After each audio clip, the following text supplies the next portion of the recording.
Praise the lord. దేవుడు మనల్ని ప్రేమించి మనకు మరొక దినాన్ని అనుగ్రహిస్తూ వచ్చారు. అందును బట్టి దేవునికి స్తోత్రం. ఉదయకాలము దేవుని వాగ్దానం. ఫిలిప్పీలకు రాసిన పత్రిక 4వ అధ్యాయము 6వ వచనం. దేనిని గూర్చియు చింతపడుకుడి. సో దేవుడు మనల్ని ప్రేమించి దినమంతటి కొరకై శ్రేష్టమైన ప్రశస్తమైన వాగ్దానాన్ని మనకు అనుగ్రహిస్తూ వచ్చారు.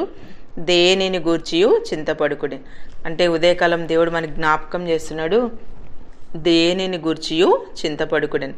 ఇక్కడ దేవుని యొక్క వాక్యంలో మనం చదివినట్లయితే దేనిని గుర్చియు చింతపడుకుడు గాని ప్రతి విషయంలోనూ ప్రార్థనా విజ్ఞాపనముల చేత కృతజ్ఞతాపూర్వకంగా మీ విన్నపములు దేవునికి తెలియచేయడి. అప్పుడు సమస్త జ్ఞానమునకు మించిన దేవుని సమాధానము యేసుక్రీస్తు వలన మీ హృదయములకును మీ తలంపులకును కావలి ఉండును. చూసారు, దేవుడు దేన్ని గురించి కూడా చింతపడుకుడని ఉదయకాలం మనకి జ్ఞాపకం చేస్తున్నాడు.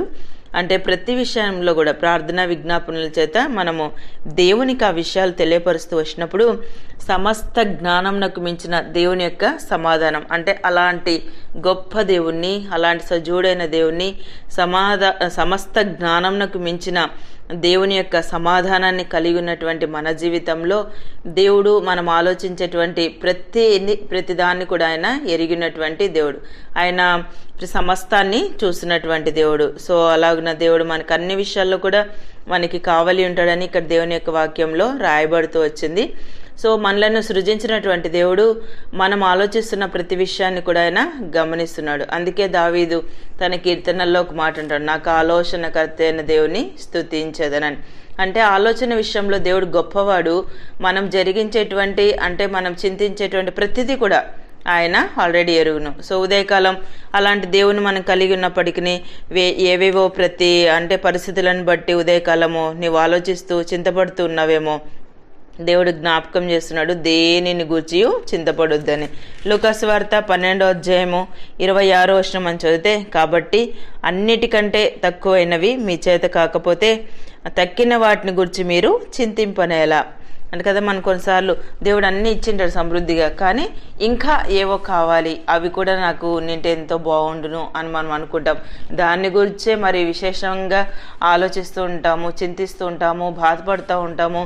ప్రతి విషయంలో కూడా కొన్నిసార్లు ఈ చింతల వలన కొన్ని నిద్రాహారాలు కూడా మానుకుంటాం కదా. ఉదయకాలం దేవుడు అంటే ప్రతిదీ ఆయన అనుగ్రహిస్తాడన్న విశ్వాసం మనలో ఉన్నప్పుడు మనం అదే లూకాసు వార్త 12వ అధ్యాయంలో మనం చదివినట్లయితే అనుమానపడొద్దని చెప్పాడు దేవుడు. అంటే దేవుడు ప్రతిదీ మనకి అనుగ్రహించేటువంటి దేవుడు కదా. దేవుడు ఈ అందమైన సృష్టిలో మన ప్రతిదాని గురించి ఆలోచిస్తూ వచ్చినప్పుడు సో దేవుని యొక్క రూపంలో మనల్ని చేసుకుంటూ వచ్చాడు. మనకి ఏవి కూడా ఆయన తక్కువ చేసేటువంటి దేవుడు కాదు. సో దేవుని మీద మనం ఆధారపడుతూ వచ్చినప్పుడు దేవుడు సమస్తాన్ని మనకి అనుగ్రహించేటువంటి దేవుడు అనమాట.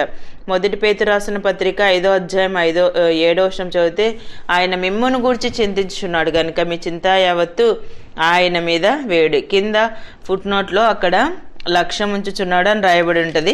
అంటే దేవుడు మన యందు అలాంటి లక్ష్యము, అలాంటి కనికరం, అలాంటి దయ మన మీద కనపరుస్తూ వచ్చినప్పుడు ఏ విషయంలో కూడా మనము చింతించనవసరం లేదు. మన చింత యావత్తు కూడా ఆయన మీద వేస్తూ వచ్చినప్పుడు దేవుడు తన సమస్త జ్ఞానంకు మించిన దేవుని యొక్క సమాధానము సో మనకి కావలి ఉండడమే కాదు, ప్రతి అవసరత కూడా తీరుస్తానని దేవుడు ఉదయకాలం మనకి జ్ఞాపకం చేస్తున్నాడు. ఉదయకాలం వివాహంను గూర్చి, సంతాన లేమిని గూర్చి, ఆర్థిక ఇబ్బందులను గూర్చి, చెప్పుకోలేని సమస్యలను బట్టి, సో రకరకాల పరిస్థితులను బట్టి నువ్వు ఉదయకాలము ఆలోచిస్తూ ఉన్నావేమో, బాధపడుతూ ఉన్నావేమో కదా.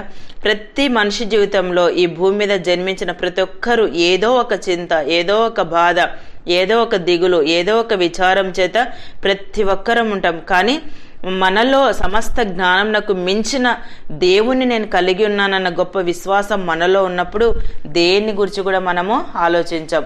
అంటే మనము ఆలోచించే ప్రతి ఆలోచన దేవుడు ఎరిగి ఉన్నాడు. మనం దేనికోసం చింత చేస్తున్నామో కూడా దేవుడు గ్రహిస్తున్నాడు. మరి ఆయన మన యందు అంటే దేవుడే మీ చింతా యావత్తు ఆయన మీద వేయడానికి సెలవిచ్చాడు. సో మనం దేవుని మీద వేయడానికి బదులుగా అవి మనమే భరించాలి, ఇంకా నాకు నేనే నా ఆలోచనలు సరిదిద్దుకోవాలని అనుకుంటే మన వల్ల ఏమీ కాదు. సో దానివల్ల మనం అనేక ప్రాబ్లమ్స్ ఫేస్ చేయాల్సి వస్తుంది. కానీ దేవుని యొక్క వాక్యం సెలవిచ్చిన ప్రకారం మన చింత యావత్తు ఆయన మీద వేస్తూ వచ్చినప్పుడు దేవుడు ఖచ్చితంగా మనకి సహాయం చేసేటువంటి వారుగా ఉంటారు. ఉదయకాలం నీకున్న పరిస్థితులు ఎలాంటివైనా సరే జీవం గల దేవుడు నాలో ఉన్నాడని నువ్వు గ్రహించి ఆయన మీద నీ సమస్తము దేవుని మీద నువ్వు ఆధారపడినట్లయితే దేవుడు తప్పకుండా నీ సమస్యలన్నింటిలో కూడా నీకు సహాయము చేయగలరు.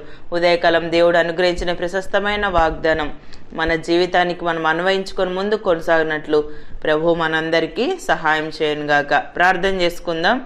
ప్రేమైన తండ్రి, మీకు వందనాలు. యేసయ్య, మమ్మలను ప్రేమించి మాకు అనుగ్రహించిన ఈ శ్రేష్టమైన వాగ్దానాన్ని బట్టి స్తుతిస్తున్నాను ప్రభా. దేనిని గురించి చింతపడుకుడి అని సెలవిచ్చారు. ఉదయకాలం నిత్య జీవపు మాటలు వింటున్న మీ ప్రజలందరినీ కూడా జ్ఞాపకం చేసుకునండి.